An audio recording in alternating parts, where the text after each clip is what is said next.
பொருளாதாரத்துல அடுத்த ஒரு முக்கியமான டாபிக் வளங்கள் பகிர்வு, ரிசோர்ஸ் ஷேரிங் அப்படின்ட்டு சொல்லுவாங்க. டிஎன்பிசில இருந்து இந்த டாபிக்ல இருந்து நிறைய கேள்விகள் கேட்டுட்டு தான் இருக்கிறாங்க. ஆனா டிஎன்பிசி மாணவர்கள் இந்த டாபிக்கை ஸ்கிப் பண்றதுனால நிறைய கொஸ்டின்ஸை மிஸ் பண்றாங்க. ஸோ இந்த வீடியோ எண்டில் நிறைய கான்செப்ட் தெரிஞ்சுக்க போறோம். நிறைய கொஸ்டின்ஸ் இதுல இருந்து தான் கேட்டிருக்காங்கன்னு தெரிஞ்சுக்க போறோம். சரியா? ஸோ இப்போ நம்ம என்ன சார் பார்க்க போறோம் இதுல அப்படின்னா, வளங்கள் பகிர்வுன்றது மேக்சிமம் என்ன, ஃபினான்ஸ் கமிஷன் தான் என்ன பண்றாங்க, டாக்ஸை மற்ற மாநிலங்களுக்கு ஷேர் பண்றது. அதுதான் நம்ம பார்க்க போறோம் எஸ்பெஷலி. ஆனா அது பார்க்கறதுக்கு முன்னாடி வரினா என்னன்னு பார்க்கணும். அது ரொம்ப முக்கியமான கான்செப்ட். வரினா என்ன, நேர்முக வரினா என்ன, மறைமுக வரினா என்ன, ஜிஎஸ்டினா என்ன, ஸோ இதெல்லாம் நம்ம தெரிஞ்சுக்க போறோம். ரொம்ப இன்ட்ரெஸ்டா இருக்கும், ஃபாலோ பண்ணுங்க. சரியா? ஓகே. என்னென்ன டாபிக்ஸ்லாம் பார்த்தோம் அப்படின்றத நான் ஆல்ரெடி சொல்லிட்டு தான் வரேன் ஒரு வீடியோலையும்.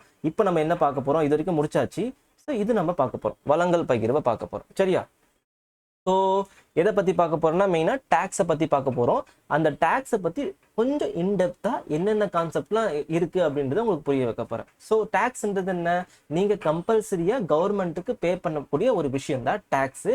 அதை வந்து கவர்மெண்ட் ஈஸியாக உங்ககிட்ட இருந்து வாங்கிட முடியாது. எப்படி வாங்கணும்னா சட்டப்படி தான் வாங்கணும். நம்ம பட்ஜெட்ன்ற ஒரு கான்செப்ட் ப்ரீவியஸ் ஃபிஸ்கல் பாலிசி பார்க்குறப்ப பார்த்தோம்ல, அதில் சொல்லியிருப்பேன், 2 பில்லை பற்றி பேசியிருப்பேன். Appropriation bill, money bill, article 110. அந்த பண மசோதான்றது தான் என்னது அப்படின்னா வரி சம்பந்தப்பட்ட மசோதா. ஸோ சட்டமா ஒன்று ஏற்றி தான் என்ன பண்றாங்க, உங்ககிட்ட இருந்து வரி வசூலிக்கிறாங்க. நீங்க என்ன பண்ணணும், கம்பல்சரியா அதை கொடுக்கணும். கவர்மெண்ட் எதுக்காக கொடுக்கணும், அவங்க என்ன பண்ணணும், பப்ளிக் எக்ஸ்பெண்டிச்சர், பொது செலவுகளுக்காக என்ன பண்ணுவாங்க, கவர்மெண்ட் அதை செலவிடுவாங்க. ஸோ வரின்றது நீங்க கம்பல்சரியா பே பண்ணக்கூடிய ஒரு விஷயம். ஸோ வரின்றது 2 விதமா இருக்கு. மெயினா என்ன வரியா இருக்கு, நேர்முக வரின்னு ஒன்று இருக்கு, மறைமுக வரி ஒன்று இருக்கு. சரியா? ஸோ அது எல்லாருக்கும் தெரியும். நேர்முக வரி, மறைமுக வரின்ற டெஃபினேஷன் நிறைய பேருக்கு தெரிஞ்சிருக்கும். சின்ன குழந்தையில நம்ம படிச்சிருக்கோம். எப்படி சொல்லுவாங்க, ஒரு வருமானத்துல இருந்து வரி கட்டுறீங்க அப்படின்னா அது என்ன வரி அப்படின்னா, அதாவது உங்களுக்கு ஒரு வருமானம் வருது, அதுல இருந்து ஒரு வரி கட்டுறீங்கன்னா அது என்ன வரி, நேர்முக வரி.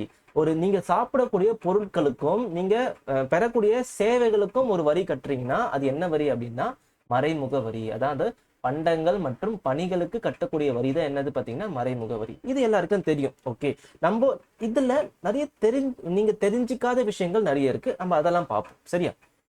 ஃபர்ஸ்ட் இதை தெரிஞ்சுக்கோங்க. ரெண்டாவது நம்ம இதை சொல்லிடுறேன், அப்புறம் மூணாவது நான் இதை பேசுறேன். சரியா? ஸோ பாருங்க, சுமை மற்றும் தாக்கம். அது என்ன சார் சுமை மற்றும் தாக்கம் அப்படின்னா, சுமைன்றது வந்து ஒரு பர்சன், நல்லா கவனிச்சுக்கோங்க, ஒரு பர்சன் கவர்மெண்ட்டுக்கு டாக்ஸ் கொண்டு போய் சேர்க்கிறாரு. அதுதான் அந்த சுமை தான் என்னது, இதை மீன் பண்ணுது. இந்த சுமை எதை மீன் பண்ணுது, ஒரு டாக்ஸை ஒரு பர்சன் வந்து கவர்மெண்ட்டுக்கு கொண்டு போய் சேர்க்கிறாரு அப்படின்னா அதுதான் அது அவருடைய சுமை. தாக்கம் என்றது என்னதுன்னா, அந்த டாக்ஸை யார் கொடுக்குறா, எந்த பர்சன் கொடுக்குறாங்க. சரியா? ஸோ அதை சொல்றது தான் இந்த 2 விஷயம். இப்போ பாருங்க, இப்போ இது புரிஞ்சிச்சா? இப்போ நேர்முக வரியை கவனிங்களேன். என்ன சொல்றாங்க, ஒரே நபர் மீது விழுகிறது. இப்போ இந்த டெஃபினேஷன் படிச்சுட்டு இதை நீங்க யோசிச்சு பாருங்க.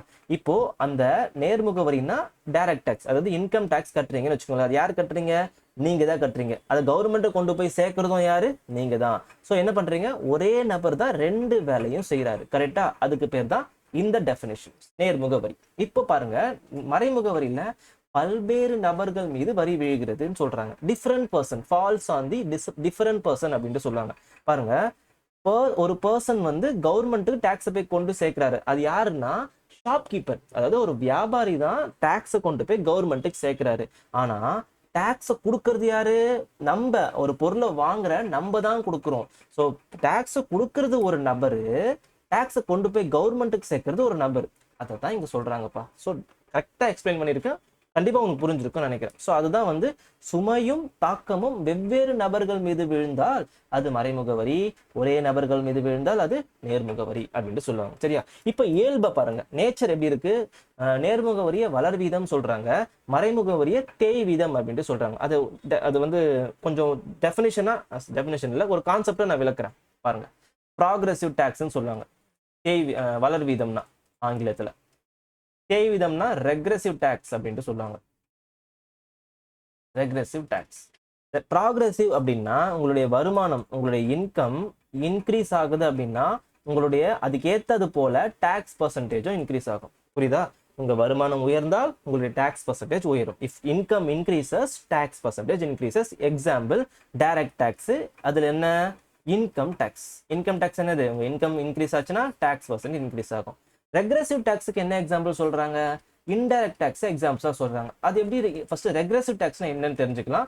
அப்புறம் அது சொன்னதுக்கு அப்புறம் ஏன் இன்டைரக்ட் டேக்ஸை ரெக்ரெசிவ் டேக்ஸ்னு சொல்றாங்கன்னு உங்களுக்கு புரியும். இப்போ பாருங்க, இப்போ ஒரு பிஸ்கெட் வந்து ஒரு பிஸ்கெட் எக்ஸாம்பிள் எடுத்துக்கிறேன். ஒரு பிஸ்கெட் வந்து 20 ரூபான்னு வச்சுக்கோங்களேன். அதுல இப்போ இந்த 20 ரூபாய் பிஸ்கெட்டுக்கு வந்து டேக்ஸ் 10 ரூபான்னு வச்சுக்கோங்க.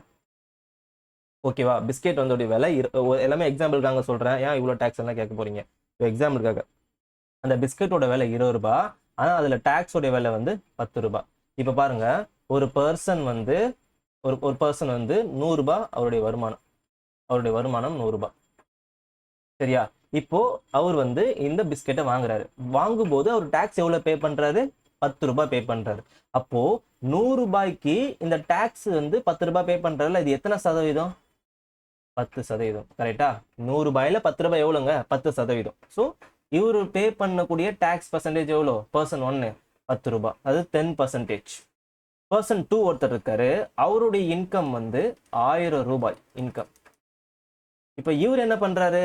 அதே பிஸ்கெட்டை வாங்குறாரு. அதே பிஸ்கெட்டை வாங்கும்போது அவர் அது என்ன பண்றாரு? அதே 20 ரூபாய் கொடுத்து தான் வாங்குறாரு. 20 ரூபாய் கொடுக்கும்போது அதே டாக்ஸ் தான் கொடுக்குறாரு. கரெக்டா?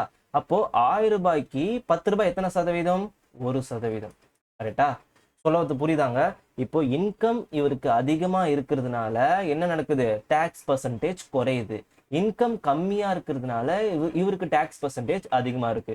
இஃப் இன்கம் இன்க்ரீசஸ், இப்போ புரியுதா? If income increases tax percentage, அதாவது வரி சதவீதம் குறையும். அதுதான் வந்து ரெக்ரெசிவ் டாக்ஸ். இப்போ புரியும் நினைக்கிறேன். ஏங்க இப்போ வந்து இன்கம் அதிகமா இருக்கிறதுனால பிஸ்கெட் அதிக விலைக்கு இவருக்கு விற்க போறது கிடையாது. அதே மில்க் பிக்கிஸ் பிஸ்கெட், அதே குட் டே பிஸ்கெட் அதே விலை தான் வந்து 1000 ரூபாய் சம்பாதிச்சாலும் சரி, 1 லட்சம் சம்பாதிக்கிறோம்னாலும் சரி, அதே விலைக்கு தான் விற்க போறாங்க. அதே டாக்ஸ் தான் கட்ட போறான். ஆனா டாக்ஸ் பர்சன்டேஜ் அவனுக்கு என்னவா இருக்கு? ரொம்ப கம்மியா இருக்கு. எக்ஸாம்பிள், இங்க 100 ரூபாய் சம்பாதிக்கிறவனும் அதே 10 ரூபாய் தான் கட்டுறான். 1000 ரூபாய் சம்பாதிக்கிறவனும் அதே 10 ரூபாய் தான் கட்டுறான். ஆனா டாக்ஸ் பர்சன்டேஜ் 2 பேருக்கும் வெவ்வேறா இருக்கு. If income increases tax percentage increases. வருமானம் அதிகரித்தால் வரி சதவீதம் குறையும். எக்ஸாம்பிள் ரெக்ரெசிவ் டாக்ஸ், அதாவது இன்டைரக்ட் டாக்ஸ்னு சொல்றாங்க. இதை தாங்க நான் சொல்ல வரேன். புரியுதா? இது 2 தான் கொஞ்சம் குழப்புற மாதிரி இருக்கும். நல்லா புரிஞ்சுக்கோங்க. வளர் வீதம் ஏன் சொல்றாங்க, தேய் வீதம் ஏன் சொல்றாங்கன்னு புரிஞ்சுக்கோங்க. வரி அடிப்படை. வரி அடிப்படைனா என்ன? வரி செலுத்துபவரின் வருமானம் மற்றும் செல்வம். அது தெரியுங்க, எல்லாருமே அவங்களுடைய வெல்த்ல இருந்து தான் என்ன பண்றாங்க? வரியை அடிப்படையா வச்சு நிர்ணயிக்கிறாங்க. இதுல என்ன? பண்டங்கள் மற்றும் பணிகள். இதெல்லாம் நீங்க புரிஞ்சுப்பீங்க. இதை எக்ஸ்பிளைன் பண்ண அவசியம் கிடையாது. வரி ஏய்ப்பு, டாக்ஸ் எவேஷன். டாக்ஸ் எவேஷன் எதுல அதிகமா நடக்கும்? கொஞ்சம் லாஜிக்கா யோசிங்க. இன்கம் கம்மியா காட்டி என்ன பண்ணுவாங்க? டாக்ஸை கம்மியா கட்டுவாங்க. ஸோ அதுல டாக்ஸ் எவேஷன் எதுல அதிகமா நடக்குது? நேர்முக வரியில தான் அதிகமா நடக்குது. ஆனா இதுல நடக்காது. ஏன்னா பொருள் நீங்க வாங்கும் போதே அது கூட சேர்த்துதான் நீங்க என்ன பண்றீங்க? டாக்ஸை கட்டுறீங்க. அப்ப வரி ஏய்ப்பு எதுல அதிகமா நடக்கும்? நேர்முக வரியில தான் நடக்கும், மறைமுக வரியில நடக்காது. ஸோ அந்த பாயிண்ட்டை புரிஞ்சுக்கோங்க. அடுத்தது பாருங்க, இன்ஃபிளேஷன் கான்செப்ட். மானிட்டரி பாலிசி நடத்துறப்ப இன்ஃபிளேஷன் பத்தி நடத்திருப்பேன். அதுல நிறைய எக்ஸ்பிளைன் பண்ணியிருப்பேன். நேர்முக வரி பணவீக்கத்தை குறைப்பதற்கு உதவி செய்கிறது. எப்படிங்க? அந்த பண அளிப்புனா என்ன? நல்லா எக்ஸ்பிளைன் பண்ணிட்டேன். அகைன் இதை எக்ஸ்பிளைன் பண்ணுறதுக்கு எனக்கு நிறைய டைம் தேவைப்படும். ஸோ அதை நான் எக்ஸ்பிளைன் பண்ணிட்டேன். ப்ரீவியஸ் வீடியோலாம் இருக்கு, அதில் போய் பார்த்துக்கோங்க. இன்கம் டாக்ஸ், அதாவது நேர்முக வரி வந்து எதை குறைப்பதற்கு உதவும்? பணவீக்கத்தை குறைப்பதற்கு உதவும். சரியா? ஆனா மறைமுக வரி என்ன பண்ணும்? பணவீக்கத்தை என்ன பண்ணும்? இன்க்ரீஸ் பண்ணி விட்டுரும். ஊந்து பணவீக்கத்தை ஏற்படுத்துகிறது. ஊந்து பணவீக்கம்னா நான் எக்ஸ்பிளைன் பண்ணியிருக்கேன். மானிட்டரி பாலிசி நடத்தும் போது எல்லாமே நான் எக்ஸ்பிளைன் பண்ணியிருக்கேன். ஏன் அப்படின்னா கண்டினியூட்டி ரொம்ப முக்கியம். ஏன் சொல்றேன்னா இதுக்காக தான் சொல்றது. சரியா? ஸோ சிம்பிளா இதை டெஃபினேஷன் பண்ண எக்ஸ்பிளைன் பண்றேன். பணவீக்கத்தை குறைக்கிறதுக்கு உதவுறது எது? Income tax.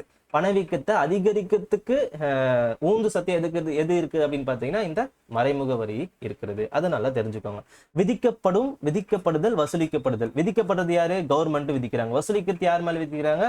மக்கள் மேல விதிக்கிறாங்க. அதே சொன்ன கான்செப்ட் தான் மறுபடியும் வெவ்வேறு விதமா இதை சொல்றாங்க. விதிக்கப்படுறது யாரு?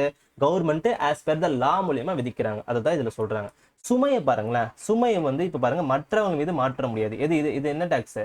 நேர்முக வரி சொல்றேன். இன்கம் டாக்ஸ், அது டைரக்ட் டாக்ஸை பேசுறேன். இது இன்டைரக்ட் டாக்ஸ். சரியா? இதுல வந்து மற்றவர்கள் மீது மாற்ற முடியாது. இப்போ நீங்க ஒரு இன்கம் டாக்ஸ் பே பண்றீங்க, நீ உங்க பக்கத்து வீட்டுக்காரங்கிட்ட போய் இது எனக்காக பே பண்ணுன்னு சொல்ல முடியுமா? முடியாது இல்லையா? ஸோ அதுதான் இங்க சொல்றாங்க. ஆனா இது என்ன பண்ணலாம்? மற்றவர் மீது மாற்றி விட முடியும். ஒரு கம்பெனி ஒரு பொருளை தயாரிக்குது, அந்த பொருளுக்கான ஜிஎஸ்டியை போட்டு யார் மேல திணிக்குது? நம்ம மேல திணிக்குது. அப்ப என்ன பண்றாங்க? சுமையை வந்து யார் மேல தூக்கி போட்டுறாங்க? மற்றவர்கள் மேல மீது தூக்கி போட்டுறாங்க. ஸோ சுமையை வந்து மற்றவர்கள் மீது மாற்றி விடக்கூடியது எந்த வரி? மறைமுக வரி. ஓகேவா? ஸோ மொத்தம் 1 2 3 4 5 6 7 8 மொத்தம் 8 பாயிண்ட் 8 டிஃபரன்ஸும் தெளிவாக சொல்லியிருக்கேன். புரியலன்னா கமெண்ட்ல சொல்லுங்க. சரியா? ஸோ இங்கிலீஷ்ல இருக்கு, இங்கிலீஷ்ல பார்த்துக்கோங்க. Nature, progressive, regressive, incidents and impact, சுமை மற்றும் தாக்கம், டாக்ஸ் பேஸ் எதை பொறுத்து, இன்கம்மை பொறுத்து, இது பண்டங்கள் சேவைகளை பொறுத்து, டாக்ஸ் எவேஷன் எதில் பாசிபிள்ன்றதை பார்த்துக்கோங்க. இன்ஃப்ளேஷன் ரொம்ப முக்கியம். கேள்விகள் இதுல இருந்து கேட்டிருக்காங்க. இன்ஃப்ளேஷன் குறைக்க எது உதவும், மறைமுக வரியா நேர்முக வரியான்னு கேட்டிருக்காங்க. போர்டன் வந்து cannot be shifted, can be shifted. சரியா? இம்போசிஷன் யார் பண்ணுவா? கவர்மெண்ட் பண்ணும். கலெக்ஷன் யார் பண்ணுவா? அது இன்டைரக்ட் டாக்ஸுக்கு மாறும், டைரக்ட் டாக்ஸுக்கு மாறும். அது ஆல்ரெடி இதுல எக்ஸ்பிளைன் பண்ணிட்டேன். இதுல எக்ஸ்பிளைன் பண்ணிட்டேன். சரியா? ஓகே. இப்போ என்ன பார்க்க போறோம்னா, டைரக்ட் டாக்ஸ்ல என்னென்ன டாக்ஸ்லாம் இருக்கு, இன்டைரக்ட் டாக்ஸ்ல என்னென்ன டாக்ஸ்லாம் இருக்குன்றதை பார்க்க போறோம். இப்போ டைரக்ட்ல சென்டர் கலெக்ட் பண்றது பிரிக்கிறாங்க, ஸ்டேட் கலெக்ட் பண்றது தனித்தனியா பிரிக்கிறாங்க. நம்ம பிரிச்சு அழகா உங்களுக்கு கொடுத்துருக்கேன். சரியா? இப்போ இந்த இன்டைரக்ட் டாக்ஸ் வந்து பிஃபோர் ஜிஎஸ்டிக்கு முன்னாடி என்ன இருந்ததோ அதை தான் நான் பேசியிருக்கேன். இப்போ அதுக்கு அடுத்தது ஜிஎஸ்டிக்கு அப்புறம் எப்படிலாம் டாக்ஸ் மாறிச்சு நான் அப்புறம் பேசுவேன். சரியா? ஏன்னா ஜிஎஸ்டிக்கு முன்னாடி என்ன மாதிரியான டாக்ஸ்ல இருந்தால் நம்ம தெரிஞ்சுக்கணும். ஏன்னா கேட்கறதுக்கான வாய்ப்புகள் இருக்கு. சரியா? இப்போ எப்படி பார்க்கலாம் அப்படின்னா, ஒரு டாக்ஸா பார்த்துட்டு வரும். ஒரு டாக்ஸும் சிம்பிளா என்ன ஒரு விளக்கத்தை நான் கொடுக்குறேன். ஓகே, ஒரு சில டாக்ஸா நீங்க படிச்சிருப்பீங்க பாருங்க, அப்படியே அதெல்லாம் உங்களுக்கு தெரிஞ்சிருக்காது. இப்போ இந்த முடிக்கிறப்போ இது உங்களுக்கு புரியும். ஓகே, இது எல்லாருக்கும் தெரியும். ஃபர்ஸ்ட் ஒன்று இன்கம் டேக்ஸ். இப்போ நிறைய எக்ஸாம்பிளாக நான் பேசிட்டு இருந்தேன். அது இன்கம் டேக்ஸ் யார் கலெக்ட் பண்றது? இப்போ நான் கொடுக்குறேன் பாருங்க. இன்கம் டேக்ஸ்னா டைரக்ட் டேக்ஸ், அது யார் கலெக்ட் பண்றது? சென்டர் கலெக்ட் பண்றது. நீங்க அப்படி புரிஞ்சுக்கணும். சரியா? இப்போ ஃபார் எக்ஸாம்பிள் லேண்ட் ரெவன்யூ டேக்ஸ்னா ஸ்டேட்டுடைய டேக்ஸ், ஸ்டேட்டுடைய டைரக்ட் டேக்ஸ். இப்படிதான் நான் பிரிச்சிருக்கேன், பார்த்து வச்சுக்கோங்க. சரி, ஓகே. இன்கம் டேக்ஸ்னா உங்களுக்கு என்னன்னு தெரியும். கார்பரேட் டேக்ஸ்னா கம்பெனி லா, இந்த கம்பெனி இந்த இன்ஸ்டிடியூஷன்ஸ்லாம் இருக்குல்ல, அவங்களுக்கு விதிக்கக்கூடிய வரி தான் கார்பரேட் டேக்ஸ் அப்படின்ட்டு சொல்லுவாங்க. சரியா? ஸோ இண்டிவிஜுவலோட இன்கமுக்கு விதிக்கிறது இன்கம் டேக்ஸ். ஒரு கம்பெனிக்கு விதிக்கிறாங்க அப்படின்னா அது கார்பரேட் டேக்ஸ். கம்பெனியோட இன்கமுக்கு விதிக்கிறாங்க அப்படின்னா அது கார்பரேட் டேக்ஸ் அப்படின்ட்டு சொல்லுவாங்க. சரியா? அது மூணாவது ஒன்று இருக்கு பாருங்களேன், கேபிட்டல் கெயின் டேக்ஸ். இதெல்லாம் நிறைய பேர் கேள்விப்பட்டிருக்க மாட்டீங்க. அதாவது மூலதன ஆதாய வரி. அப்படின்னு இது இந்த பிராக்கெட் இந்த ரவுண்ட் பண்றேன். இதை மட்டும் நான் தனியாக எக்ஸ்பிளைன் பண்றேன். Land revenue tax, property tax, அதுக்கப்புறமா இந்த ஸ்டேட்டுடைய இன்டைரக்ட் டேக்ஸ்ல ஸ்டாம்ப் டியூட்டின்னு ஒன்று இருக்கு பாருங்க, முத்திரை வரி. இப்போ இந்த ரவுண்ட் பண்ணிக்கிறதுலாம் நான் இப்போ தனியாக எக்ஸ்பிளைன் பண்றேன். ஏன்னா அதோட லிங்க் இருக்கு ஒரு டாக்ஸுக்கும். அதனால தனியாக எக்ஸ்பிளைன் பண்ணா உங்களுக்கு புரியும். சரியா? ஸோ கேபிட்டல் கெயின் டேக்ஸ், நில வருவாய் வரி, சொத்து வரி, முத்திரை வரி, இது தனியாக நான் எக்ஸ்பிளைன் பண்றேன், கவனிங்க. ஃபர்ஸ்ட் நீங்க ஒரு லேண்ட் வச்சிருக்கீங்க. சரியா? நீங்க ஒரு லேண்ட் வச்சிருக்கீங்க. அந்த லேண்டுக்கு நீங்க என்ன கட்டுறீங்க? பர்சன் ஒன்னு வச்சுக்கோங்க. நீங்க தான் பர்சன் ஒன். சரியா? இந்த லேண்டுக்கு நீங்க என்ன டாக்ஸ் கட்டுவீங்க? இப்போ ஒரு கிராமப்புறங்கள்ல நீங்க ஒரு விவசாயம் பண்றீங்க. விவசாயத்துக்கு ஒரு நிலம் வச்சிருக்கீங்க, ஒரு 5 ஏக்கருக்கு மேலன்னு வச்சுக்கோங்க. சரியா? அதுக்கு தான் டாக்ஸ். ஸோ 5 ஏக்கருக்கு மேல நீங்க வச்சிருக்கீங்க அப்படின்னா நீங்க என்ன டாக்ஸ் கட்டுவீங்க அப்படின்னா நில வருவாய் வரி, லேண்ட் ரெவன்யூ டாக்ஸ். ஓகே.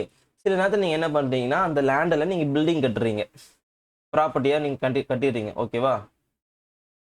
ஒரு ப்ராப்பர்ட்டி கட்டிடுறீங்கன்னு வச்சுக்கோங்களேன். அதுக்கு நீங்க என்ன வரி கட்டுறீங்க? Property tax. நீங்க ஒரு பில்டிங் வச்சிருக்கீங்க, ஒரு அர்பன் ஏரியாவில் ஒரு பில்டிங் வச்சிருக்கீங்க. அதுக்கு என்ன கட்டுவீங்க? மேக்ஸிமம் அர்பன் ஏரியாவில் என்ன இருக்கு? ப்ராப்பர்ட்டிஸ், பில்டிங்ஸ் தான் இருக்கு. அப்போ என்ன கட்டுவீங்க? அதுக்கு ப்ராப்பர்ட்டி டேக்ஸ் நீங்க தான் கட்டுறீங்க. சரியா? இது என்ன டேக்ஸ்? மாநிலம் வசூலிக்கக்கூடிய வரி. சரியா? இது என்னது? நீங்க நிலம் வச்சிருந்தீங்கன்னா மாநிலம் வசூலிக்கக்கூடிய நேர்முக வரி. இதுவும். சரியா? சோ பர்சன் ஒன்னு என்ன பண்றாரு? ஃபர்ஸ்ட் லேண்ட் வச்சிருந்திருக்காரு, அப்புறமா அந்த லேண்ட்ல என்ன பண்றாரு? பில்டிங் கட்டுறாரு. பில்டிங் வச்சிருந்தாரு அப்படின்னா அதுக்கு என்ன டாக்ஸ் கட்டுறாரு? ப்ராப்பர்ட்டி டாக்ஸ் கட்டுறாரு. லேண்ட் வச்சிருந்தா லேண்ட் ரெவன்யூ டாக்ஸ் கட்டுறாரு. நல்லா கவனிச்சுக்கோங்க. இப்போ என்ன பண்றாரு அப்படின்னா இந்த பர்சன் ஒன் வந்து பர்சன் டூக்கு இந்த லேண்டை இந்த பில்டிங்கை விற்கிறாரு. லேண்டோ பில்டிங்கோ, இந்த பில்டிங்கை விற்கிறாரு. சரியா? விற்கும்போது என்ன நடக்கும் அப்படின்னா இவருக்கு விற்கும்போது என்ன, உதாரணத்துக்கு ஒரு 10 லட்சத்துக்கு விற்கிறாருன்னு வச்சுக்கோங்களேன். இந்த 10 லட்சத்துக்கு என்ன பண்ணணும் அப்படின்னு பாத்தீங்கன்னா ஒரு டாக்ஸ் கட்டணும். ஏன்னா ஒரு டாக்குமெண்ட்டை ரெஜிஸ்டர் பண்றீங்க. கரெக்டா? ஒரு டாக்குமெண்ட் இருக்குன்னு வச்சுக்கோங்களேன். அந்த டாக்குமெண்டோட வேல்யூ வந்து 10 லட்சம். இந்த டாக்குமெண்ட் கொடுக்கும்போது நீங்க என்ன பண்றீங்க? இந்த பர்சன் 2ன்னு வச்சுக்கலாம். பர்சன் ஒன் வந்து பர்சன் டூக்கு விற்கிறாருப்பா. விற்கும்போது 10 லட்சத்துக்கு விற்கிறாரு பர்சன் ஒன். அப்போ இந்த பர்சன் டூ வந்து இந்த 10 லட்சம் கொடுக்கும்போது ஒரு டிரான்சாக்ஷன் நடக்குதுல்ல, 10 லட்சம் டிரான்சாக்ஷன் டாக்குமெண்ட் மூலியமா நடக்குது. அப்படி நடக்கும்போது கவர்மெண்ட்டுக்கு ஒரு டாக்ஸ் கொடுக்கணும். ஏன்னா விற்கிறீங்களே, அப்போ கவர்மெண்ட்டுக்கு ஒரு பங்கு கொடுக்கணும் இல்லையா? அதுதான் இந்த ப்ராப்பர்ட்டிக்கு கைட்லைன் வேல்யூலாம் சொல்லுவாங்க. அதெல்லாம் நமக்கு தேவையில்லை. அதை பத்தி லேண்ட் வாங்குற விற்கிறவங்க தெரிஞ்சுக்கிட்டா போதும். சரியா? ஸோ ப்ராப்பர்ட்டிக்கு ஒரு கவர்மெண்ட் கைட்லைன் வேல்யூ இருக்கும். அதுக்கு ஏற்றது போல டாக்குமெண்ட்டுக்கு ஒரு சில ரேட் ஃபிக்ஸ் பண்ணுவாங்க. ஸோ 10 லட்சத்துக்கு ஏற்றது போல இப்போ 10 லட்சத்துக்கு விற்கிறியா, அதுக்கு ஏற்ற கைட்லைன் வேல்யூக்கு ஏற்ற மாதிரி ஒரு சில காஸ்ட் ஃபிக்ஸ் பண்ணுவாங்க. அதுக்கு பேர் தான் ஸ்டாம்ப் டியூட்டி. ஸ்டாம்ப் டியூட்டினா அது வகையான ஒரு அது முத்திரை வரின்னு பார்த்தோம்ல, டியூட்டியும் இன்னொரு நேம் டேக்ஸ் தான்ப்பா, அதுக்காக டியூட்டின்னு சொல்றாங்க. சரியா? ஸோ ஸ்டாம்ப் டியூட்டினா டேக்ஸ்ன்னு சொல்லாம ஏன் டியூட்டின்னு சொல்றாங்கன்னா, பண்ணக்கூடிய பரிவர்த்தனைக்கு விற்கிறாங்க. டிரான்சாக்ஷனுக்கு டாக்குமெண்ட் தான் இவங்களுக்கு பரிவர்த்தனை நடக்குது, மாறுது. இவங்களுக்கு கேஷ் கொடுக்குறாரு யாரு, பர்சன் டு பேர்சன் ஒன்னுக்கு கொடுக்குறாரு. அந்த கேஷுக்கு பண்ணக்கூடிய டிரான்சாக்ஷனுக்கு விதிக்கிறாங்கல்ல வரி, அந்த வரிக்கு பேர் தான் ஸ்டாம்ப் டியூட்டின்னு சொல்றாங்க. இந்த ஸ்டாம்ப் டியூட்டி யாருடைய வரி? மாநிலங்களுடைய மறைமுக வரி. அதான் ஞாபகம் வச்சுக்கோங்க. அதானே பார்த்தோம், மாநிலங்களுடைய மறைமுக வரின்னு பார்த்தோம். கரெக்டா? ஏன் சார் இந்த நேர்முக வரி இல்லாம மறைமுக வரி போடுறாங்க அப்படின்னா, உங்களுடைய வருமானத்துல இந்த டாக்ஸ் விதிக்கலப்பா, உங்களுடைய டாக்குமெண்ட் டிரான்சாக்ஷனுக்கு பரிவர்த்தனைக்கு தான் உங்களுக்கு டாக்ஸுக்கு விதிக்கிறாங்க தவிர இது வந்து நேர்முக வரியில வரும்னு சொல்ல முடியாது. சரியா? டைரக்டா உங்களோட வருமானத்தை பொறுத்து இருந்தா மட்டும்தான் அது நேர்முக வரி. ஸோ நல்லா புரிஞ்சுக்கோங்க, stamp duty comes under the ஸ்டேட்டுடைய மறைமுக வரிக்கு வருது, ஸ்டேட் இன்டைரக்ட் டாக்ஸ்க்கு வருது. சரி, ஓகே, இது வரைக்கும் புரிஞ்சிச்சா? இப்போ இந்த பர்சன் டூ என்ன பண்றாரு, இந்த ப்ராப்பர்ட்டியை 10 லட்சத்துக்கு வாங்கிட்டாரு. இப்போ என்ன பண்றாருன்னா, இந்த பர்சன் டூ வந்து இன்னொருத்தருக்கு விற்கிறாரு, பர்சன் 3க்கு விற்கிறாரு. ஆஃப்டர் ஒரு 10 இயர்ஸ், என்ன ஒரு 15 இயர்ஸ் வச்சுக்கோங்க. இப்போ 10 லட்சத்துக்கு இந்த ப்ராப்பர்ட்டியை அவர் வாங்கிட்டாரு. யாரு? இந்த பர்சன் 1 கிட்ட இருந்து இந்த பர்சன் 2 வாங்கிட்டாரு. இப்போ இவர் என்ன டாக்ஸ் கட்டிட்டு இருப்பாரு? ப்ராப்பர்ட்டி டாக்ஸ் கட்டிட்டு இருப்பாரு. கரெக்டா? இப்போ என்ன பண்றாரு, இந்த பர்சன் 2 வந்து இந்த பர்சன் 3க்கு இந்த ப்ராப்பர்ட்டியை விற்கிறாரு. 15 வருஷம் கழிச்சு தான் விற்கிறாரு. அப்பனா 10 லட்சத்துக்கேவா விற்பாரு? கண்டிப்பா 10 லட்சத்துக்கு மேலதான் விற்பாரு. ஃபார் எக்ஸாம்பிள் 25 லேக்ஸ்க்கு விற்கிறாருன்னு வச்சுக்கோங்களேன். பிளஸ் 15 லேக் என்ன பண்றாரு, ப்ராஃபிட் வச்சு விற்கிறாரு. ஓகேவா? இந்த இதான் கேபிட்டல்பா, இந்த ப்ராப்பர்ட்டி தான் கேபிட்டல்.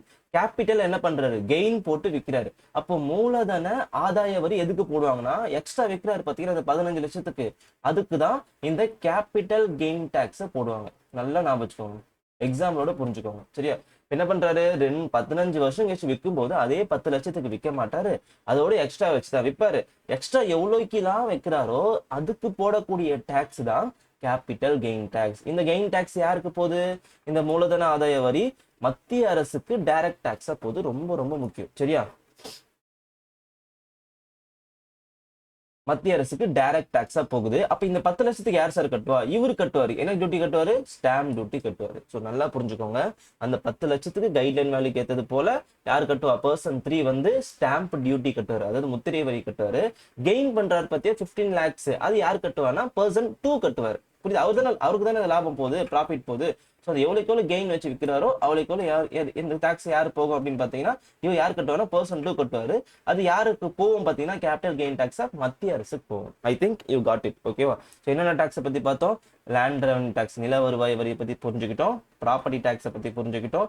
முத்திரை வரியை பற்றி புரிஞ்சுக்கிட்டோம். அப்புறம் வந்து மூலதன ஆதாய வரியை பற்றி தெரிஞ்சுக்கிட்டோம். எப்படிலாம் நடக்குதுன்னு புரிஞ்சுக்கிட்டோம். அப்போ இதெல்லாம் பார்த்தாச்சு, நான் டிக் பண்ணிக்கிறேன். சரியா? இது பார்த்தாச்சு, இது பார்த்தாச்சு, இது பார்த்தாச்சு, அப்புறம் இது புரிஞ்சுக்கிட்டாச்சு. ஓகே, இப்போ செக்யூரிட்டி டிரான்சாக்ஷன் டாக்ஸ், இந்த பேர்லயே இருக்கு பாருங்க, பத்திரம் பரிவர்த்தனை வரின்னு சொல்லுவாங்க. பத்திரம்னா நான் என்ன உயிந்து நடத்தின போன வீடியோலாம், அதாவது டெப்ட் செக்யூரிட்டி, கடன் பத்திரங்கள், பங்கு பத்திரங்கள் சொல்லிட்டு நிறைய நடத்திட்டு இந்த மணி அண்ட் பேங்கிங் கான்செப்ட்ல. அப்போ பத்திரத்தை நீங்க மற்றவங்களுக்குலாம் விற்கலாம். கரெக்டா? அந்த பத்திரத்தை நீங்க விற்கிறீங்கன்னா தான் அது ஃபர்ஸ்ட் பத்திரங்களே சொல்லுவாங்க. நீங்க பத்திரங்களை மற்றவங்களுக்கு சேல் பண்றீங்கன்னா தான் அதுக்கு பேரே பத்திரம் அப்படின்ட்டு சொல்ல முடியும், இல்லைன்னா பத்திரம் சொல்ல முடியாது. அது மற்றவங்களுக்கு நீங்க விற்கும் போது நீங்க என்ன பண்ணணும், கவர்மெண்ட்டுக்கு ஒரு சில டாக்ஸ் கட்டணும். அந்த டாக்ஸ் பேர் தான் பத்திரம் பரிவர்த்தனை வரி. அது யாருக்கு போகுது? மத்திய அரசுக்கு போகுது, டைரக்ட் டாக்ஸா போகுது. சரியா? ஓகே, செக்யூரிட்டி டிரான்சாக்ஷன் டாக்ஸ் புரிஞ்சுக்கிட்டீங்களா? அது என்னப்பா? ஈக்குவலைசேஷன் லெவி, சமன்படுத்தும் வரி. இதுவும் கொஞ்சம் நல்ல ட்ரிக்கியான ஒரு வரி, நல்லா புரிஞ்சுக்கோங்க. இப்போ வெளிநாட்டு கம்பெனி ஒன்று இருக்கு, இந்தியாவில் கிடையாது, வெளிநாட்டில் தான் இருக்குது. இந்தியாவில் ஒரு ப்ராப்பர்ட்டி கூட அந்த கம்பெனிக்கு கிடையாது. ஆனால் வெளிநாட்டில் இருந்துக்கிட்டே இந்தியாவிலேருந்து வருமானத்தை சம்பாதிக்கிறாங்கன்னு வச்சுக்கோங்களேன்.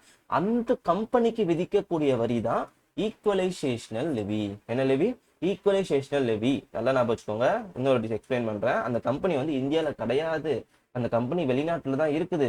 ஆனா வெளிநாட்டுல இருந்தா கூட இந்தியாவில இருந்து வருமானத்தை ஈட்டுறாங்க. அப்ப அவங்க மேல டாக்ஸ் விதிக்கணும் இல்லையா? அதுக்கு போடப்பட்ட வரி தான் இந்த ஈக்குவலைசேஷனல் லெவி. எக்ஸாம்பிள் ஒரு கூகுள் இருக்குன்னு வச்சுக்கோங்களேன். இப்போ ஒரு கூகுள் நிறுவனம் இருக்கு, இங்க எக்ஸ்பிளைன் பண்றாங்க. இப்போ ஒரு கூகுள் இருக்குன்னு வச்சுக்கோங்களேன். இப்போ இப்போ கூகுளில் இப்போ இந்தியாவில் நீங்கள் ஒரு ஃபர்னிச்சர் கம்பெனி வச்சுருக்கீங்க. உங்கள் ஃபர்னிச்சர் கம்பெனியை கூகுள் மூலிமா நீங்கள் என்ன பண்ணுறீங்க, விளம்பரப்படுத்துறீங்க. கூகுள் என்ன பண்ணுது, உங்களுடைய இந்தியாவில் இருக்கக்கூடிய கம்பெனிக்கு விளம்பரம் பண்ணுது. கரெக்டா? அதில் வச்சு நீங்கள் வந்து உங்கள் கம்பெனியை விளம்பரப்படுத்திருக்கீங்க கூகுள் பிளாட்ஃபார்ம் யூஸ் பண்ணி. கூகுள் அதனால் என்ன பண்ணுறாங்க, வருமானம் சம்பாதிக்கிறாங்களா, அந்த வருமானம் கூகுள் சம்பாதிக்கிற இன்கம்ல இருந்து கொஞ்சம் டேக்ஸ் கட்டணும், கூகுள் கட்டணும். அந்த டேக்ஸ் பேர் தான் ஈக்குவலைசேஷன் லெவி. இப்போ டெஃபினேஷன் பார்த்தீங்க புரியும். பாருங்க, சமன்படுத்துதல் வரி என்பது இந்திய பயனர்களிடமிருந்து பணம் சம்பாதிக்கும். ஆனால் இந்தியாவில் ஒரு நேரடி அலுவலகம் இருக்காது.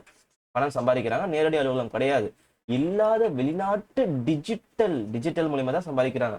நிறுவனங்களுக்கு இந்திய அரசாங்கத்தால் விதிக்கப்படும் வரி தான் இந்த வரி. இதுக்கு இன்னொரு பேர் இருக்கு, அதுக்கு பேர் தான் கூகுள் வரி அப்படின்னு சொல்லுவாங்க, கூகுள் டாக்ஸ் அப்படின்னு சொல்லுவாங்க. இது எப்போ கொண்டு வந்துறாங்க, 2016 இருந்து கொண்டு வந்துறாங்க. சரியா? இப்போ கோவிட் வந்தப்போ இன்னொரு டாக்ஸ்ல இது இன்க்ளூட் பண்ணாங்க. 2020 ஒரு புது விதமான டாக்ஸ் இந்த ஈக்குவலைசேஷன் லெவிக்குள்ள இன்க்ளூட் பண்ணாங்க. அது என்ன டாக்ஸ் அப்படின்னா, நிறைய பேர் லாக்டவுன்ல இருந்தோம். கரெக்டா? அப்போ ஆன்லைன் பர்ச்சேஸ் வந்து அதிகமாயிடுச்சு. அப்போ அந்த டைம்ல யாரெல்லாம் அதிகமா சம்பாதிச்சாங்க அப்படின்னா, அமேசான் நல்லா சம்பாரிச்சிருக்காங்க. கரெக்டா? அமேசான், பிளிப்கார்ட் இவங்க என்ன பண்ணிட்டாங்கன்னா அதிக அளவுக்கு சம்பாரிச்சிட்டாங்க. அமேசான் என்ன நிறுவனம், அதுவும் ஒரு வெளிநாட்டு கம்பெனி தான். அவன் என்ன பண்றான், ப்ராடக்டை விற்று அது மூலியமா என்ன பண்றான், காசு சம்பாதிக்கிறான். இந்தியால இருந்து சம்பாதிக்கும் போது என்ன பண்ணாங்க அப்படின்னா, அமேசான் நீ என்ன பண்ணு, டாக்ஸை பே பண்ணு. நீ என்ன பண்ற, இந்தியால இருந்து கஸ்டமர்ஸ் அட்ராக்ட் பண்ணி நீ ப்ராப்பர்ட்டியை விற்கும் போது நீ வந்து ரெவன்யூ சம்பாதிக்கிற. அந்த ரெவன்யூல இருந்து என்ன பண்ண, நீ எங்களுக்கு டாக்ஸ் கட்டு.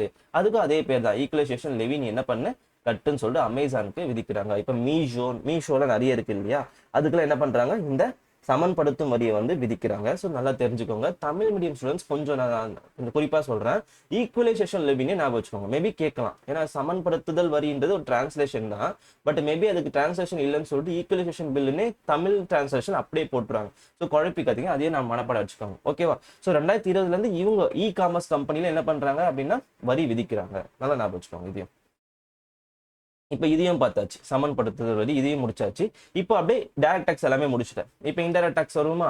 இன்டைரக்ட் டாக்ஸ் இது எப்போ பார்க்கறது, பிஃபோர் ஜிஎஸ்டி மூலியமா பார்க்குறோம். இந்த ஸ்டாம்ப் டியூட்டி ஆல்ரெடி நடத்திட்டேன், மற்றதெல்லாம் கவனிச்சுக்கோங்க. ஸோ எக்ஸசைஸ் டியூட்டி அப்படின்னா, இப்போ ஒருத்தர் வந்து ஒரு உற்பத்தியாளர் இந்தியாவில் மட்டும்தான், இந்தியாவுக்கு இருக்கிறவங்களுக்கு மட்டும்தான் இது போடுறாங்க. வித்தின் இந்தியாவில் இருக்கிறவங்க. இப்போ இந்தியாவில் ஒருத்தர் உற்பத்தி செய்கிறாருன்னு வச்சுக்கோங்களேன், அந்த உற்பத்தி செய்யக்கூடிய ப்ராடக்ட்டுக்கு முதல்ல விதிக்கக்கூடிய வரி எது அப்படின்னா எக்ஸசைஸ் டியூட்டி. நல்லா நான் வச்சுக்கோங்க. எந்த ஒரு ப்ராடக்டால இருந்தாலும் சரி, அந்த ப்ராடக்ட் முதல்ல உற்பத்தி செய்கிறாரு அப்படின்னா முதல்ல விதிக்கக்கூடிய வரி வந்து எக்ஸசைஸ் டியூட்டி அப்படின்னு சொல்றாங்க. இப்போ அந்த ப்ராடக்டை என்ன பண்றாரு அப்படின்னா, இப்போ ப்ராடக்டை மேனுஃபேக்சர் பண்ணிட்டாரு, உற்பத்தி செஞ்சுட்டாரு, அதுக்கு என்ன வரி விதிக்கிறாங்க, எக்ஸைஸ் டியூட்டி விதிக்கிறாங்க. இப்போ இந்த ப்ராடக்டை மேனுஃபேக்சர் பண்ணிட்டாரு, இந்த ப்ராடக்ட் என்ன பண்றாரு, எக்ஸ்போர்ட் பண்றாரு. எக்ஸ்போர்ட் பண்ணும்போது என்ன வரி விதிப்பாங்க, கஸ்டம்ஸ் டியூட்டின்னு சொல்லுவாங்க.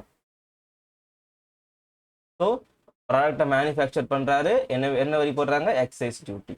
அந்த ப்ராடக்டை எக்ஸ்போர்ட் பண்ணும்போது என்ன வரி போடுறாங்க, இம்போர்ட் டியூட்டி. இது ஒருவேளை ப்ராடக்டை வந்து வெளிநாட்டுல இருந்து இம்போர்ட் பண்றாரு வச்சுக்கோங்களேன், அதுக்கும் என்ன வரி விதிப்பாங்க, கஸ்டம்ஸ் டியூட்டி தான் போடுவாங்க. சரியா? கஸ்டம்ஸ் டியூட்டினா என்ன, அதாவது கஸ்டம் டியூட்டினா சுங்க வரின்னு சொல்லுவாங்க. சுங்க வரினா என்ன, ஏற்றுமதி இறக்குமதி பண்ணும்போது விதிக்கப்படும் விதி தான் சுங்க தீர்வை அப்படின்ட்டு சொல்லுவாங்க. சரியா?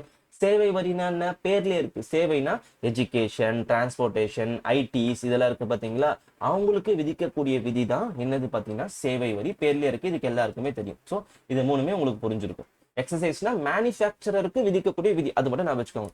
சென்ட்ரல் சேல்ஸ் டாக்ஸ், மத்திய விற்பனை வரினா இப்போ ஒரு தமிழ்நாடு இருக்குன்னு வச்சுக்கோங்க. தமிழ்நாடு வந்து கேரளாக்கு ஒரு சில பொருளை சேல் பண்ணுது. இன்டர் ஸ்டேட், ஒரு மாநிலங்கள்ல இருந்து இன்னொரு மாநிலங்களுக்கு சேல் ஆகுது ஒரு ப்ராடக்ட். அந்த ப்ராடக்ட்டுக்கு விதிக்கக்கூடிய வரி தான் சென்ட்ரல் சேல்ஸ் டாக்ஸ், மத்திய விற்பனை வரி. ஓகே, அடுத்தது பாருங்க. இப்போ ஸ்டேட்டுக்கு வாங்க.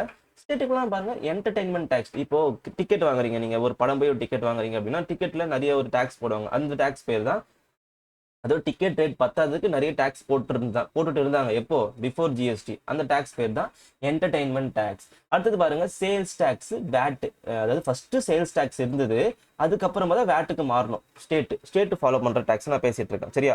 ஸோ வந்து இப்போ ப்ராடக்ட்டுக்கு போடக்கூடிய, அது முக்கியமான ப்ராடக்ட்ஸுக்கு போடக்கூடிய வரி தான் இந்த சேல்ஸ் டாக்ஸ். நிறைய ப்ராடக்ட்ஸ் வாங்குறோம் இல்லையா, அதுக்கு அதான் விற்பனை வரிங்க. ப்ராடக்ட் போடக்கூடிய வரி தான் ஃபர்ஸ்ட் சேல்ஸ் டாக்ஸா இருந்தது. அதுக்கப்புறமா வேட்டுக்கு கொண்டு வந்தாங்க. அதெல்லாம் நான் இப்போ போக போக வீடியோல எக்ஸ்பிளைன் பண்ணுவேன். சரியா? லக்ஸரி டாக்ஸ், ஆடம்பர வரி பேர்லயே இருக்கு. ஆடம்பர வரினா 5 ஸ்டார் ஹோட்டலுக்கு, லக்ஸரியஸ் காருக்கு, பென்ஸ், BMW அந்த மாதிரி கார் நீங்க வாங்குறீங்கன்னா அதுக்கு நீங்க ஒரு டாக்ஸ் கட்டுவீங்க. அந்த டாக்ஸ் பேர் தான் லக்ஸரி டாக்ஸ். சரியா? ஸோ பேர்ல இருக்கு. இதெல்லாம் உனக்கு எக்ஸ்பிளைன் பண்ணணும்னு தேவையில்லை, டெப்தா புரிஞ்சுக்கணும்னு தேவையில்லை. வாட் இஸ் வாட்னு தெரிஞ்சுக்கிட்டா போதும். ஏன்னா இது பிஃபோர் ஜிஎஸ்டிக்கு இருந்தது, முன்னாடி இருந்ததால என்னென்ன இருந்ததுன்னு தெரிஞ்சுக்க. இவ்வளோ டாக்ஸ் இருந்தது. ஆனா ஜிஎஸ்டிக்கு அப்புறம் நிறைய டாக்ஸ் அபாலிஷ் பண்ணிட்டாங்க. அது என்னென்ன டாக்ஸ்லாம் ஜிஎஸ்டிக்கு அப்புறம் அபாலிஷ் பண்ணாங்க தெரிஞ்சுக்கலாமா? இப்போ ஜிஎஸ்டிக்கு முன்னாடி என்னென்ன இருந்ததுன்னு புரிஞ்சுதா? டைரக்ட் டாக்ஸுக்கு இப்போ என்ன இருக்கோ அதே தான். ஏன்னா டைரக்ட் டாக்ஸ் மாறல, இன்டைரக்ட் டாக்ஸ் மட்டும் தான் மாறி இருக்கு. ஏன் அது ஜிஎஸ்டி வந்ததுக்கு அப்புறம் இன்டைரக்ட் டாக்ஸ் வந்து என்னவா மாறிடுச்சு? நிறைய அபாலிஷ் பண்ணிட்டு ஒரு சில டாக்ஸ் மட்டும் கொண்டு வந்துட்டாங்க. ஒரு சில டாக்ஸ் அப்படியே வச்சுக்கிட்டாங்க. அது என்னென்ன டாக்ஸ்ன்னு பார்க்கலாமா?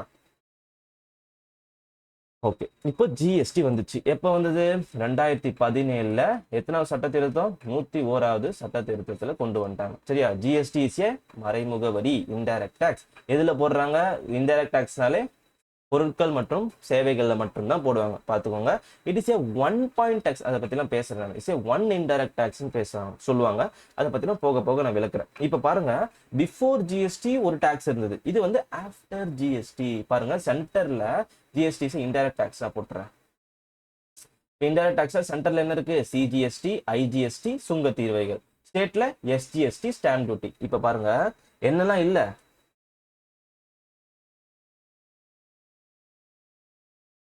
என்னெல்லாம் இல்ல? எக்ஸைஸ் டியூட்டி தூக்கிட்டாங்க, கஸ்டம்ஸ் டியூட்டி மட்டும் தான் இருக்கு. சென்டர்ல பேசிட்டு இருக்கேன். சர்வீஸ் டாக்ஸ் தூக்கிட்டாங்க, சென்ட்ரல் சேல்ஸ் டாக்ஸ் தூக்கிட்டாங்க. அப்படியே ஸ்டேட்டுக்கு வாங்க. என்டர்டைன்மெண்ட் டாக்ஸ் கிடையாது, வேட் சேல்ஸ் டாக்ஸ் கிடையாது, லக்ஸரி டாக்ஸ் கிடையாது, ஸ்டாம்ப் டியூட்டி மட்டும் தான் இருக்கிறது. சரியா? நல்லா புரிஞ்சுக்கோங்க. எது எதெல்லாம் இருக்கு, எது எதெல்லாம் இல்லை அப்படின்றத தெரிஞ்சுக்கோங்க, பார்த்துக்கோங்க. சிஜிஎஸ்டி அதுக்கு போல என்ன பண்ணிட்டாங்க? சிஜிஎஸ்டி, ஐஜிஎஸ்டி, அப்புறம் வந்து ஸ்டேட்ல எஸ்ஜிஎஸ்டி. சிஜிஎஸ்டினா சென்டர் கலெக்ட் பண்றது, ஐஜிஎஸ்டினா நான் எக்ஸ்பிளைன் பண்றேன் போக போக. சரியா? கஸ்டம்ஸ் டியூட்டினா இப்போ நான் எக்ஸ்போர்ட் இம்போர்ட்டுக்கு அது மாத்தல, அது அப்படியே வச்சுக்கிட்டாங்க. எக்ஸ்போர்ட் இம்போர்ட் பண்றப்ப மட்டும் அது ஜிஎஸ்டிக்குள்ள கொண்டு வரல, அதுக்கு கஸ்டம்ஸ் டியூட்டினே வசூலிக்கிறாங்க. சரியா? So after GST, before GST என்னென்னது தெரிஞ்சுக்கோங்க. இப்போ சிஜிஎஸ்டி, ஐஜிஎஸ்டி, எஸ்ஜிஎஸ்டினா என்னன்னு பார்த்துடலாமா? சிஜிஎஸ்டினா வித்தின் தி ஸ்டேட். ஃபர்ஸ்ட் என்ன இருந்ததுன்னா சேல்ஸ் டாக்ஸ் இருந்தது, மறைமுக வரியில பேசுறேன். அதுக்கப்புறமா வேட்டுக்கு மாறினாங்க. வேட்ல இருந்தா என்னன்னு மாறினாங்க அப்படின்னா ஜிஎஸ்டிக்கு மாறினாங்க. நான் அதுதான் இங்க போட்டிருக்கேன். பாருங்க, சேல்ஸ் டாக்ல இருந்தோம், வேட்டுக்கு மாறணும், வேட்டுக்கு அப்புறம் ஜிஎஸ்டி வந்துட்டோம். சரி, அதுதான் இங்க பேசுறோம். ஸோ ஜிஎஸ்டியில் 3 விதமான டாக்ஸ் இருக்கு. CGST, SGST, IGST. மாநிலங்களுக்கு உள்ளே டாக்ஸ். இப்போ பொருளை வாங்குறோம்னு வச்சுக்கோங்களேன். இப்போ நீங்க ஒரு பொருள் வாங்குறீங்க, மாநிலங்களுக்குள்ள வாங்குறீங்க, அதுக்கு வந்து 2 டாக்ஸா வாங்குவாங்க. சிஜிஎஸ்டியா பிரிச்சுப்பாங்க, எஸ்ஜிஎஸ்டியா பிரிப்பாங்க. இப்போ பாருங்க, மாநிலங்களுக்கு உள்ளேயே நடைபெறுகிற விற்பனையில் மத்திய அரசால் வசூலிக்கப்படுறது. ஓகே, மாநிலங்களுக்குள்ள நடைபெறும் விற்பனையில் மாநில அரசால் விதிக்கக்கூடியது தான் இந்த சிஜிஎஸ்டி, எஸ்ஜிஎஸ்டி. சரியா? இப்ப பாருங்க, மாநிலங்களுக்கு வேற மாநிலங்களுக்கு நீங்க விற்க போறாங்க.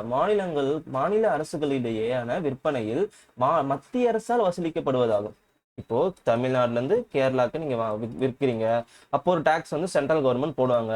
அந்த டாக்ஸ் பேர் தான் IGST, interstate goods and service tax அப்படின்ட்டு சொல்லுவாங்க. இரு மாநிலங்களுக்கு இடையே பரிவர்த்தனை நடக்குது என்றால் அந்த பண்டங்களின் மேலே விதிக்கப்படும் வரி தான் ஐஜிஎஸ்டி. அது யார் விதிப்பா?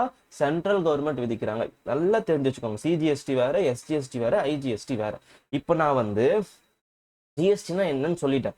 இப்போ டாக்ஸ்னா எப்படிலாம் ஃபாலோ பண்ணாங்க, ஏன் சேல்ஸ் டாக்ஸ்ல இருந்து வேட்டுக்கு மாறினாங்க, வேட்ல இருந்து ஏன் ஜிஎஸ்டிக்கு மாறினாங்கன்றத நான் கான்செப்டோட நெக்ஸ்ட் வீடியோல நான் எக்ஸ்பிளைன் பண்ணுவேன். இதெல்லாம் இப்போ எக்ஸ்பிளைன் பண்ணோம்னா கொஞ்சம் உங்களுக்கு கன்ஃபியூஸ் ஆயிடும். ஸோ அதனால இது நெக்ஸ்ட் வீடியோல கொண்டு போறோம். ஏன் வந்து சேல்ஸ் டாக்ஸ் இருந்தாங்க, சேல்ஸ் டாக்ஸ் வந்து ஏன் வேட்டுக்கு மாறினாங்க, வேட்ல இருந்து ஏன் ஜிஎஸ்டி மாறினாங்க, காரணம் இல்லாம மாறி இருக்க மாட்டாங்க. கரெக்டா?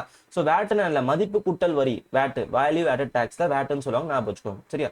ஸோ இது வரைக்கும் பார்த்துக்கோங்க. டவுட்ஸ் இருந்தால் கமெண்ட் பண்ணுங்க. நம்ம நெக்ஸ்ட் வீடியோல ஏன் இதுக்கெல்லாம் மாறினாங்கன்னு சொல்லிட்டு ஜிஎஸ்டியை பத்தி கம்ப்ளீட்டா பார்த்துருவோம். இதுல இருந்து மாறி ஜிஎஸ்டியை பத்தி கம்ப்ளீட்டா பார்த்துட்டு அதோடைய முக்கியத்துவங்களை பார்த்துட்டு அப்புறமா ஃபினான்ஸ் கமிஷனை நெக்ஸ்ட் வீடியோல கவர் பண்ணிடுவோம். சரியா?